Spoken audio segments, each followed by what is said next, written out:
Shalom teman-teman dan Bapak Ibu semua, seperti yang ada di layar ini adalah statement terbaru dari Perdana Menteri Israel yaitu Benyamin Netanyahu.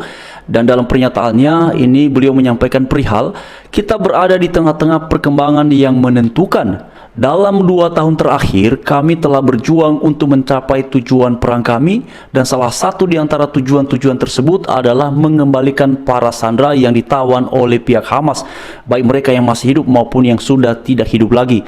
Kemudian Netanyahu juga menekankan bahwa dan kita akan melakukannya. Kami tidak bisa melakukannya tanpa bantuan luar biasa dari Presiden Amerika Serikat Donald Trump dan juga staf-stafnya yang ikut membantu mewujudkan hal ini. Dan juga Netanyahu menekankan perihal banyak dari pihak Israel, para rekan-rekan mereka yang kemudian juga ikut berjuang berkontribusi untuk para sandera yang ditawan oleh pihak Hamas ini bisa dikembalikan kepada keluarga mereka masing-masing.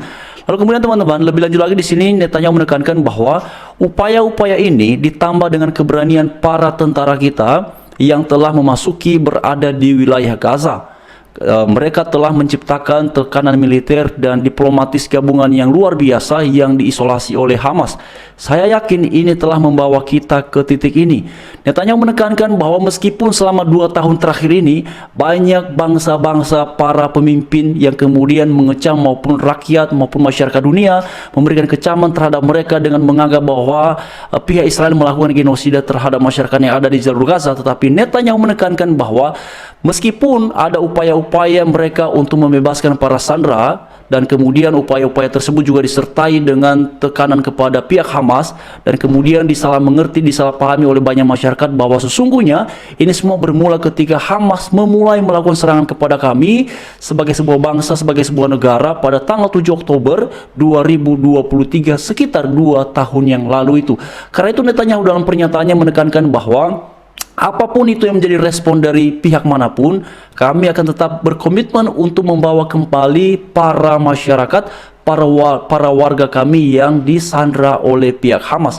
Nah teman-teman sekalian, memang dalam pernyataannya ya, Netanyahu ini tidak hanya satu kali menekankan perihal peristiwa tanggal 7 Oktober itu ya. Jadi Netanyahu ini sekalipun dia mendapatkan banyak kecaman ya, Israel itu kan dikecam oleh banyak pihak Bapak Ibu ya. Bahkan kalau kita lihat pada beberapa waktu yang lalu itu kan ada seruan yang menggema cukup luar biasa di publik ini teman-teman, itu untuk melakukan boikot terhadap produk-produk Israel. Jadi ini adalah bagian dari upaya sistematis untuk menekan juga kepada pihak Israel. Tapi apa yang terjadi teman-teman? Ada satu hal yang menarik dari sekitar 3 atau 4 hari yang lalu. Ada satu berita itu teman-teman juga nanti bisa melihatnya ya di video sebelum ini. Saya sudah menyertakannya Bapak Ibu sekalian. Ini perihal devisa Israel itu teman-teman, selama 2 tahun terakhir perang ini berlangsung dan adanya gerakan boikot-boikot, justru yang terjadi adalah devisa mereka ini mengalami peningkatan yang sangat signifikan, bahkan diuraikan itu mencetak sejarah, belum pernah terjadi sebelumnya. Nah ini yang kemudian menjadi sangat menarik Bapak Ibu, di tengah-tengah adanya gerakan boikot, di tengah-tengah adanya gerakan untuk menolak produk Israel sebagai bagian dari upaya untuk mereka bisa berhenti melakukan serangan kepada pihak Hamas di jalur Gaza itu, justru yang terjadi devisa mereka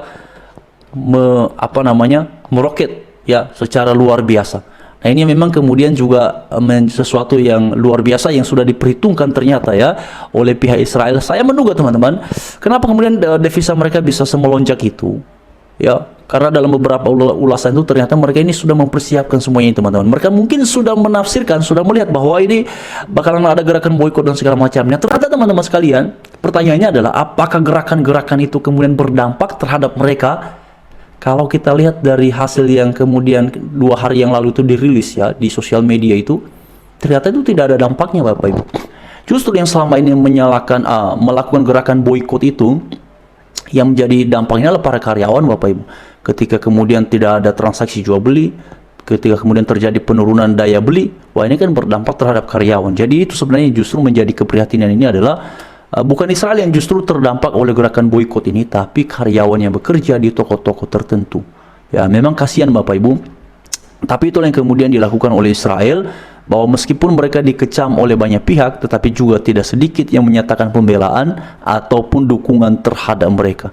Jadi Netanyahu menekankan bahwa dia tidak mempersoalkan dan tidak begitu memperdulikan sepertinya teman-teman ya, perihal komentar kecaman dari pihak luar, tapi mereka ini konsisten berfokus pada tujuan awal mereka ketika memulai pembalasan kepada pihak Hamas, dan mereka berkomitmen menargetkan ini salah satu tujuannya adalah untuk membawa pulang warga mereka yang disandra oleh pihak Hamas.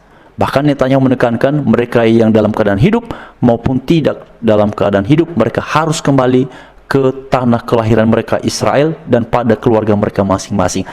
Ini artinya teman-teman bahwa perang yang selama ini dilancarkan oleh Netanyahu sebagai bentuk pembalasan kepada pihak Hamas itu bukanlah tanpa tujuan. Nah, tidak mengherankan pada akhirnya meskipun dapat tekanan dari berbagai macam pihak ya, dari banyak kalangan, ternyata mereka tidak tergoyahkan Bapak Ibu. Mereka fokus sekali pada tujuan awal mereka memulai pembalasan kepada pihak Hamas. Bahkan di bangsa kita Indonesia sendiri teman-teman, memang kecaman terhadap Israel itu luar biasa sekali Bapak Ibu ya. Bahkan penggunaan istilah genosida itu kan sering sekali dipakai untuk mengecam, mengkritik pihak Israel. Tapi memang juga tidak kalah luar biasanya ya, Presiden Amerika Serikat Donald Trump yang punya peran penting untuk mewujudkan gencatan senjata antara kedua belah pihak Israel dan juga Hamas. Ini luar biasa sekali Bapak Ibu ya. Jadi semoga ini kemudian akan berjalan dengan lancar dan terwujudlah perdamaian yang sifatnya permanen di sana, dan semoga di bawah ya pengawasan Presiden Donald Trump Amerika Serikat, Gaza ini aman dan juga kemudian masyarakatnya bisa kemudian kembali ya ke aktivitas mereka masing-masing Bapak Ibu. Perihal perbedaan sikap nantinya ke depan ini teman-teman ya, itu memang sesuatu yang kemudian tidak bisa dipungkiri ya, karena mengenai terwujudnya perdamaian di sana, mungkin teman-teman ada yang setuju, ada yang punya nilai komentar lain, seperti yang waktu lalu kan ketika Pak Prabowo bicara mengenai win-win solution, apa yang terjadi Bapak Ibu? Yang terjadi kan banyak orang yang kemudian mengecam Pak Prabowo, katanya ngapain win-win solution, yang paling penting itu adalah Israelnya dilenyapkan saja. Itu Bapak Ibu ya. Tapi teman-teman, yang menjadi pertanyaannya adalah apakah ya dengan gencatan senjata hari ini yang diusahakan oleh Donald Trump, apakah kemudian ini merujuk pada pengertian adanya peningkatan pengakuan negara Palestina? Nah, ini juga nanti satu pembahasan Bapak Ibu.